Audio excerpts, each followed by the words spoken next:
How to uninstall apps on a Mac. You have a few different methods you can use. Here are the steps for each method. Uninstalling apps from Launchpad. Click on the Launchpad icon in the dock, it looks like a rocket ship. Find the app you want to uninstall. Click and hold on the app icon until it starts to jiggle. An X will appear on the top left corner of the app icon. Click on it. A confirmation dialog will pop up asking if you're sure you want to delete the app. Click Delete to confirm. Uninstalling apps from Finder. Open a Finder window by clicking on the Finder icon in the dock, it looks like a smiling face. In the left sidebar, click on Applications. Find the app you want to uninstall in the Applications folder. Drag the app icon to the trash icon in the dock.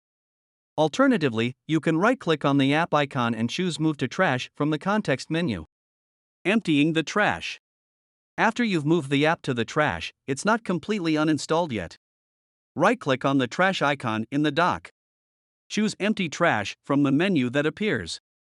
Confirm the action when prompted.